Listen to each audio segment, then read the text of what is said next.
Hello, everyone. Welcome to Blue Pill Podcast. No intro music today, just gonna do a little bit of a car cast. Gotta work tonight. Sammy's asleep, and I didn't feel like bugging her. Otherwise, I would have did a Conspiracy Corner podcast at the house. But that, and I really didn't get up early enough. Here lately, that's all I've been wanting to do is just sleep, and just dragging at work. Wore out. Dude, her crazy ass went hiking this morning. Actually, the two stories I got are probably going to be related to hiking. I've done an episode before. It was like a survival story episode. It was just like crazy shit. Like, go check that episode out. If you're listening on Spotify, I will try to remember, because it won't come out on Spotify until tomorrow. Today is June 30th. Not sure if we get a 31st this month. I guess I'll find out at midnight. But if you're listening on Spotify, it'll be July 1st. But yeah, I had done an episode on survival stories. And it was like, one of them I know was like a mudslide story of these hikers. They got caught in a mudslide, or it might have been a car wreck, going off a cliff in a car, like some crazy shit. But I have two survival stories. One is a teacher and a cougar.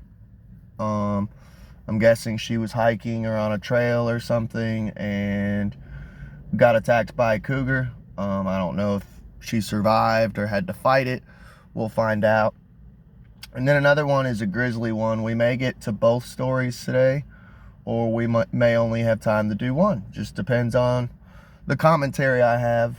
As far as updates, I ordered that Game & Watch game for Game Boy Advanced. So, I ain't gonna lie, dude. I got several games that I had gotten, and I'd played the first of them. Like, I had a, because I do video game reviews on Blue Pill.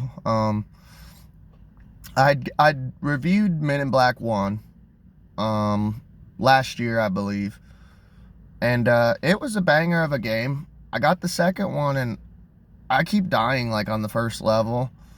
And then I bought Teen Titans 1 for Game Boy Advanced. I reviewed it, so go check out those two video game reviews. If you're listening on Spotify, I'll try to put it in the related episodes below. And I'm stuck on the sequel to the Teen Titans one. So, and here lately, like, I've been craving to play video games again. I don't see me like giving up just yet on the Teen Titans one, and I'm gonna try to replay the Men in Black one, but it just kind of sucks because the first ones were so good, and then now like the second ones are kind of crummy, man. But we'll see, like, depending on if I still get stuck or whatever, you know. So let's see. Oh yeah, I got the Game & Watch though. So it comes in on the 3rd through the 7th, I believe.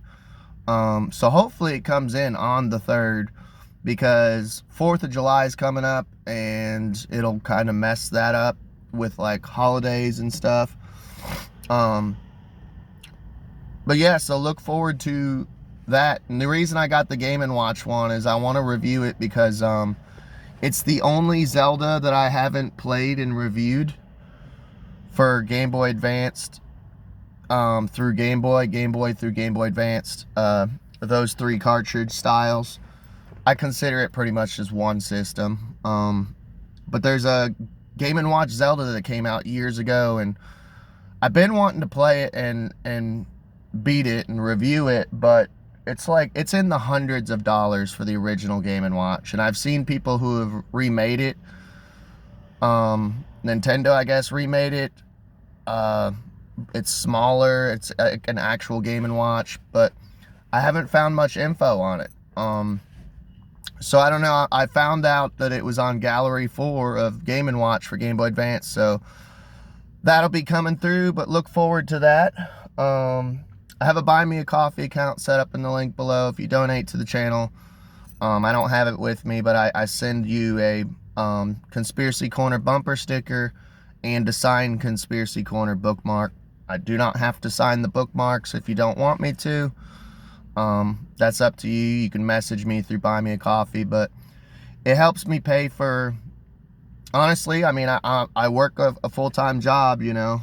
Sometimes I get part-time. It just depends on what week it is, but so I'm not like a grifter over here. I just do podcasting mostly for fun, but if I could make a couple dollars, that'd be cool. I just bought a car for $3,500, so I'm trying to build my bank account back up. I called the bank today and I was sad because I was like, oh my god, I had like so much more money in there. But yeah, let's get on with the show.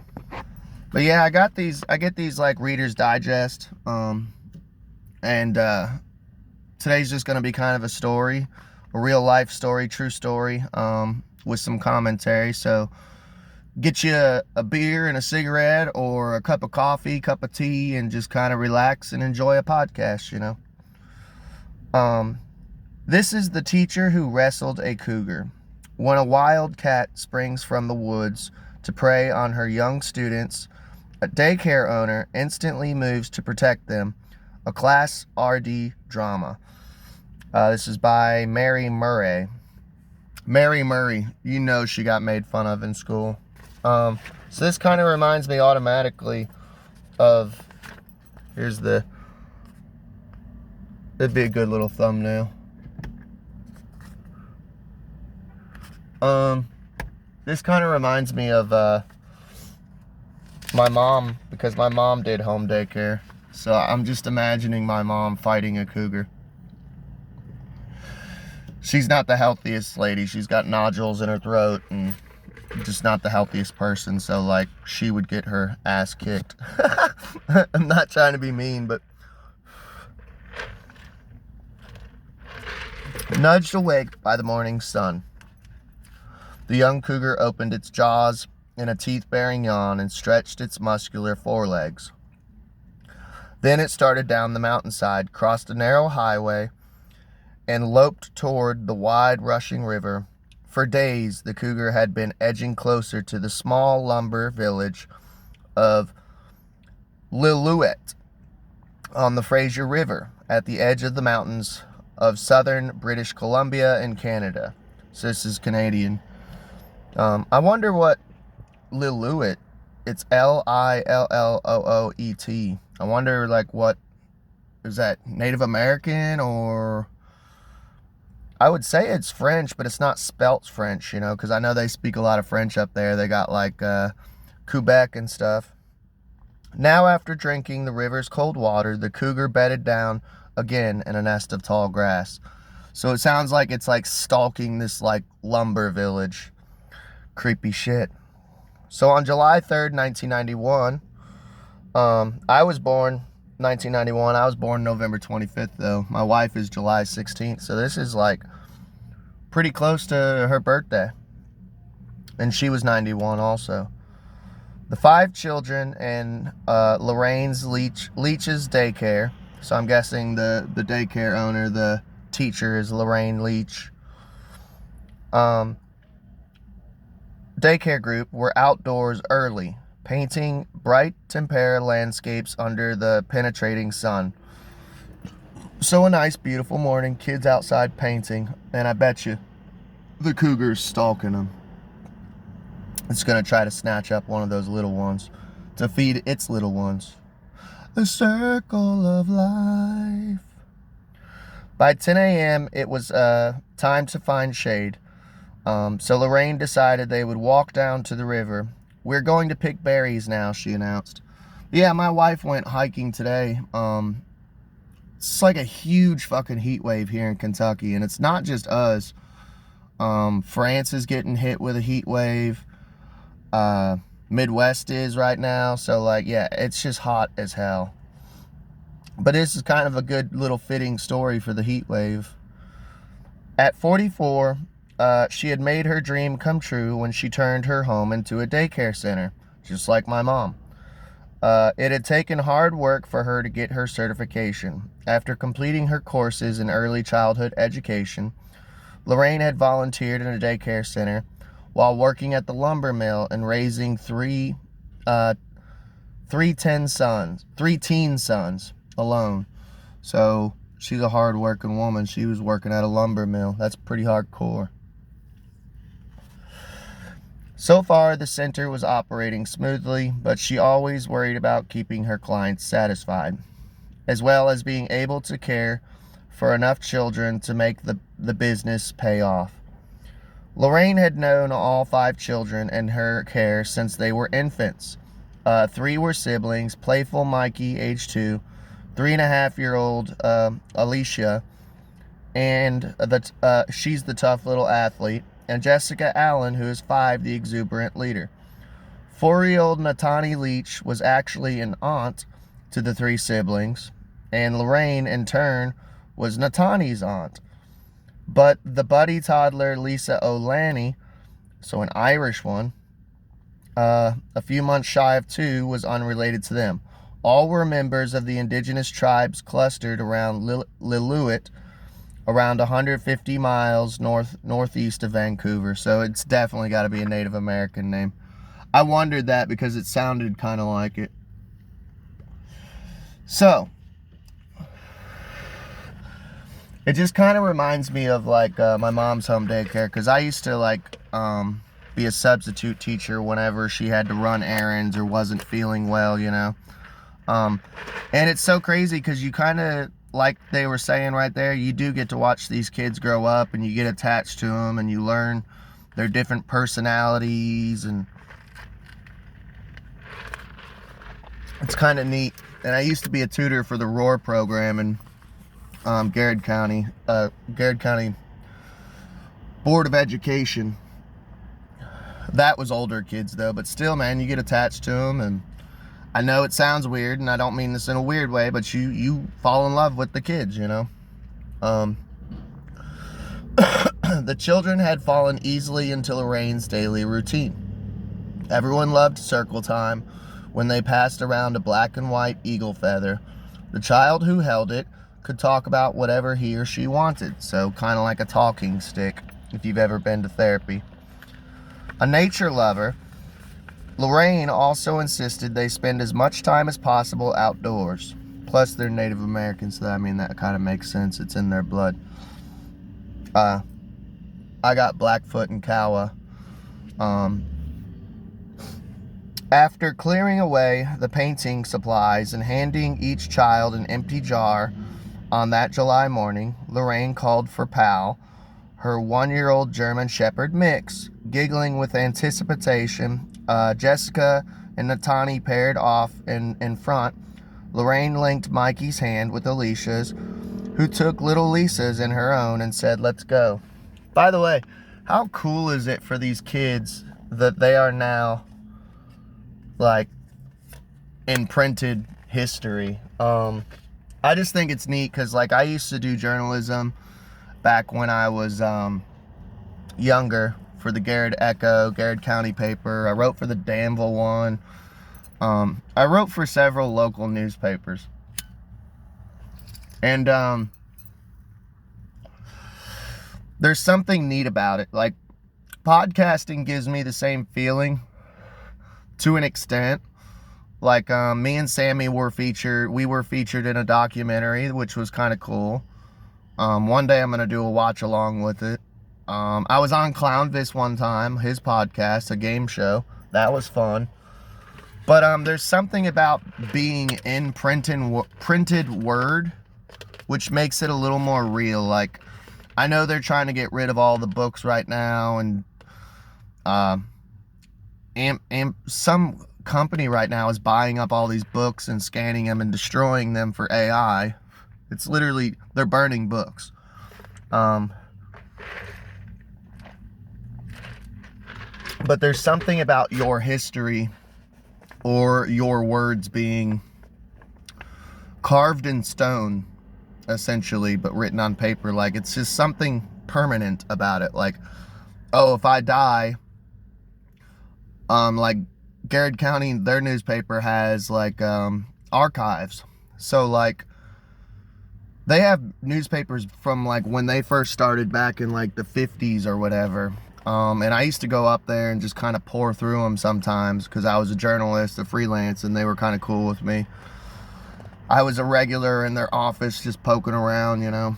And there's just, I don't know, there's something cool about being archived somewhere, like in a physical print form. So you got to admit, like for these kids, you know that they're like, oh man, this is so cool, because they're all probably grown. Well, they are grown by now because this happened in 1991. But yeah, dude, to be like in Reader's Digest, you know, which is a popular magazine. So Lorraine's house stood on a wooded slope not far from the mighty Fraser River. I bet it's beautiful out here, by the way, too. The group made its way over the dusty gravel road and then onto a dirt trail through the trees. The two oldest girls broke into a run through the tall brown grass at the trail's edge. Natani's waist-length hair swaying back and forth. Lorraine and her little ones hurried to keep up. Oh, when they mentioned the dog, how much you want to bet this dog is going to fight this cougar or something, or scare it away? Stopping the children at the first berry bush, Lorraine pointed to the clusters of plump, sweet navy blue fruit. Look at the berries all over, she said. She helped Lisa find some of the clusters on the lowest branches. Mikey watched and then tentatively broke into a berry. Good, he said, and got busy plucking more. This just reminds me of like the Native Americans or the hunter-gatherers, the Neanderthal and stuff like. And it's just funny, like in modern times, it's still in nature that like something is hunting a pack of children, you know. I don't know.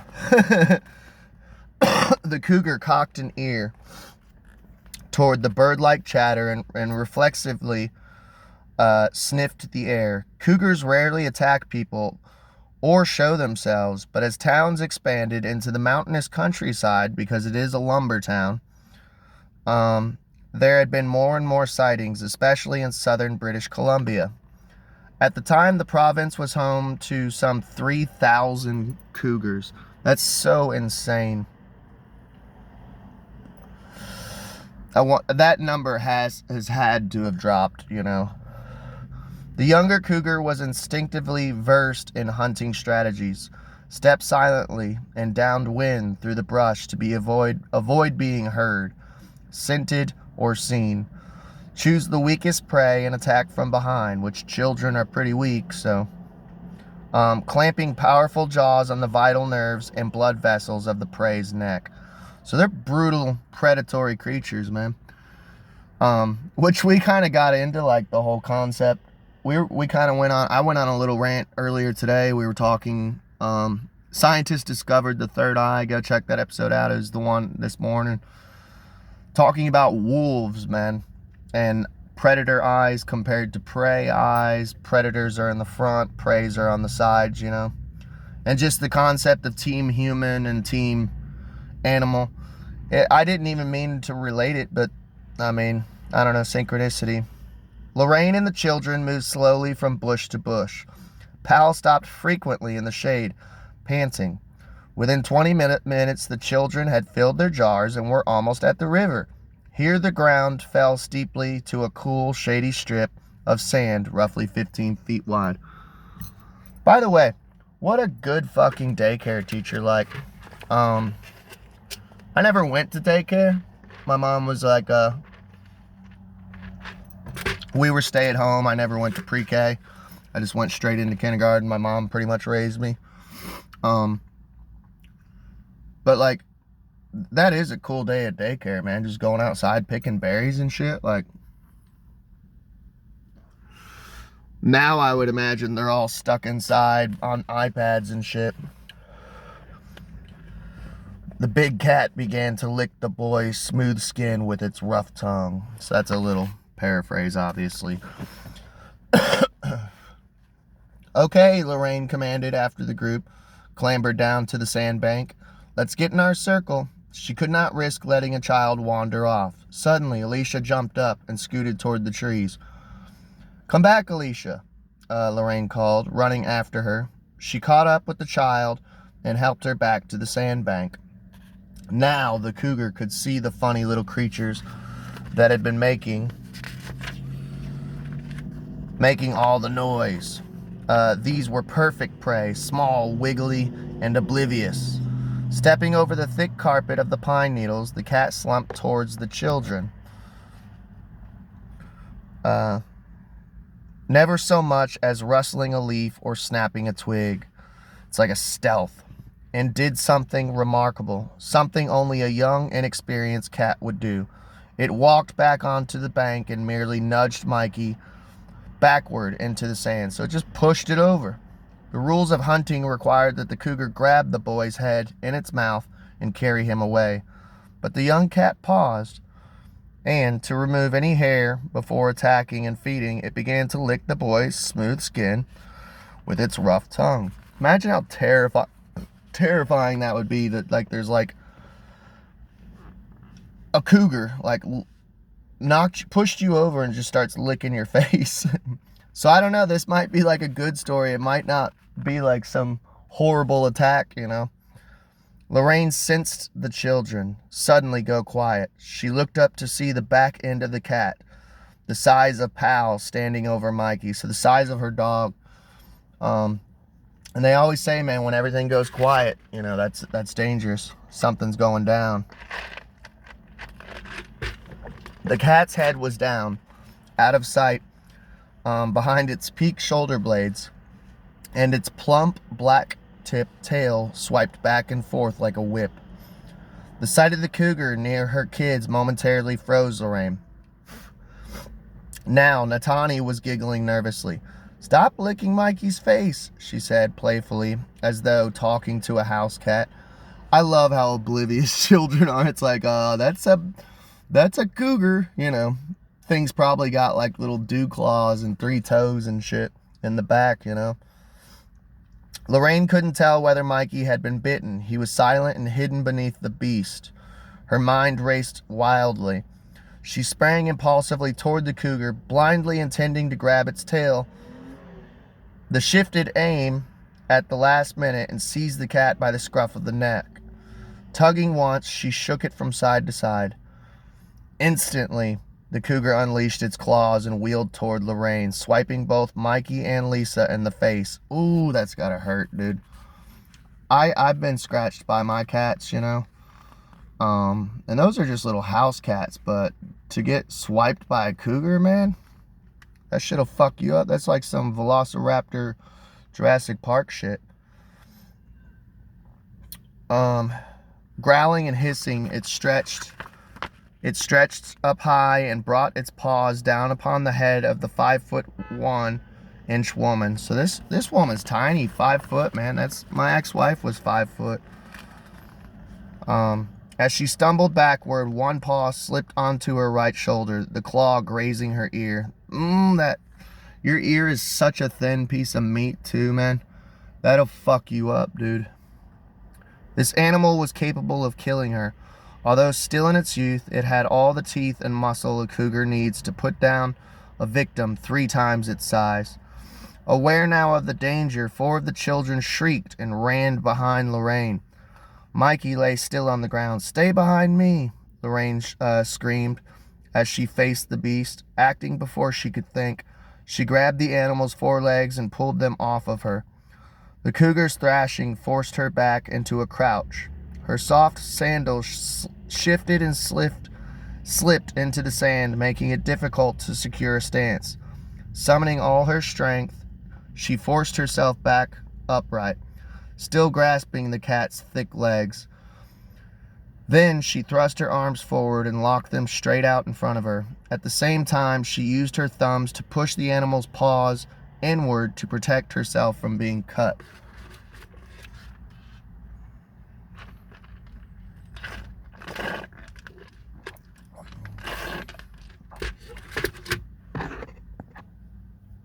Locked in a deadly dance with the cougar, Lorraine fell as though she were watching herself in slow motion. Which, man, that happens, dude. I've been in a really bad car accident where the car flipped like 5 times. Everything does slow down like the movies. It's crazy. She stared at the animal's pink tongue and long ivory fangs. Stepping back and forth on its hind legs, the cat let out a menacing growl as it tried to tug its paws with their sharp claws away from her. "Pal, do something," Lorraine yelled at the dog, cowering on the sand not 10 feet away. She felt the muscles in her arms, legs, and back weakening. "What am I going to do?" she thought. If the cat gets away from me, he'll kill the children." "Just go away and leave us alone," she yelled into the animal's face. "Leave us alone." The cougar was now trying a new tactic to break Lorraine's grip. It began thrusting its upper body from side to side, and Lorraine could sense its imminent escape.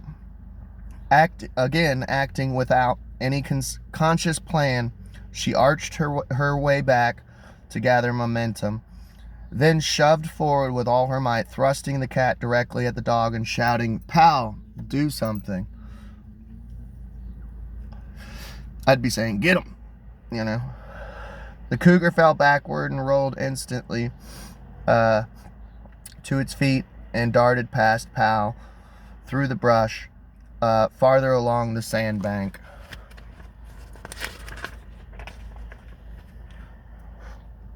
Without knowing it, Lorraine had responded perfectly. She had distracted the cougar from Mikey only a fraction of a second before it had the chance to crush the boy's skull in its mighty jaws. Then her aggressive movements and loud shouting probably scared the animal. Cougar experts say that cats often lose their appetite for killing something when they are angrily confronted. Watching the cat retreat, Pal gave chase, barking madly. In one bound, the cougar leapt halfway up the pine tree and then climbed to the top, wrapping its paws around the branch, and hung there, looking down at the dog. Lorraine rushed to Mikey, who lay quietly on the sand. The left side of his face and neck were bathed in blood, but he was breathing, and his eyes were open, so wide that they seemed to bulge from his face. "He's alive," Lorraine thought, gasping in relief. But he was eerily still. He must still be in shock, she decided as she pulled him into her arms. Then her eyes fell on Lisa, wailing at her side. The girl's face was also covered with blood. Shifting Mikey to her right side and scooping Lisa up in her left arm, Lorraine called to the other children, "We have to run home now." She saw their terror as they looked at her. She touched her face and felt blood dripping. It's scaring just to look at me," she realized. "Let's go," she ordered, "as fast as we can."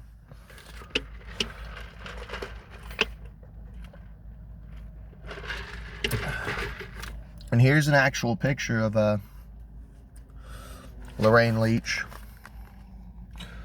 the hero. It's so 90s looking. They scrambled up the hill, Lisa still crying, Mikey remaining silent. Lorraine soon found 2 children too heavy to carry and eased Mikey down. He suddenly jolted from his stupor. "Owie, owie, owie," he screamed, tears coming down his face. Lorraine pulled him along toward the house. Powell lingered behind, watching the cougar, before finally following the others. "Everything will be all right," Lorraine called out to the kids. But deep down, she was not so certain. The cougar could be anywhere.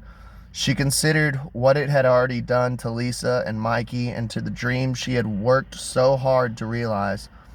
Would any parents trust her with their children after this? I know it's funny, but I would be thinking the same thing. Like, oh, fuck, there goes my income. I just lost my job. In 5 minutes, they were all inside the front door. Suddenly, Lorraine was aware of her own pain, because her adrenaline stopped, you know. And the scratches on her arm, forehead, and ear burned. Her hands shook as she telephoned the hospital and the parents of Lisa and Mikey.